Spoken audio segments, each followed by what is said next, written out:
விக்கிரவாண்டி தேர்தல் களத்துக்குள்ள விஜய் வந்து கள்ளக்குறிச்சி சாராய சாவை பார்த்தாரு. நான் சொன்னேன் பலம் நிரூபிக்காத விஜய்க்கு ஒன்றும் கிடையாதுன்னு. அவர் தான் கள்ளக்குறிச்சி சாராய சாவை பார்த்தனால போலிங் குறையும் நினைச்சார். போலிங் கூடிட்டு திமுகவுக்கு போலிங் குறையும்னு நினைச்சாரு. திமுகவுக்கு போலிங் கூடிடுச்சு. நோட்டாவுக்கு 40,000 ஓட்டு அவங்களுக்கு இருக்குது, ஆன்லைன் மெம்பர்ஸ் இருக்காங்க, நோட்டா ஓட்டு கூட போகுதுன்னு பீலா விட்டாங்க. நோட்டாவுக்கு ஓட்டு குறைஞ்சிடுச்சு. ஸோ களத்துக்குள்ள வராம பயந்து ஓடின விஜய் கள்ளக்குறிச்சி சாராய சாவை பார்த்தும் நான் சொன்னது கரெக்ட் ஆனதுல நான் ஒரு இடைத்தேர்தல் இல்ல நான் என் கருத்தை சொல்றேன். அப்போ அந்த இடைத்தேர்தல் நிற்கிறது கூட துணிச்சல் இல்லாம பயந்து இடைத்தேர்தல்ல காலம் கடந்த பல ஆண்டுகளாக நம்ம தமிழ்நாட்டுல என்ன நடந்துட்டு இருக்கு நமக்கு தெரியும்.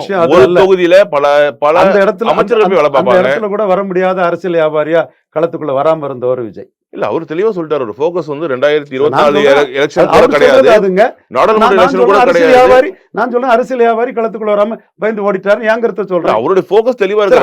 2026 தான் என்னோட போக்கஸ். அது காரணம் நின்னா எக்ஸ்போஸ் ஆயிரும்னு அரசியல் வியாபாரி ஓடிட்டாரு நான் சொல்றேன்.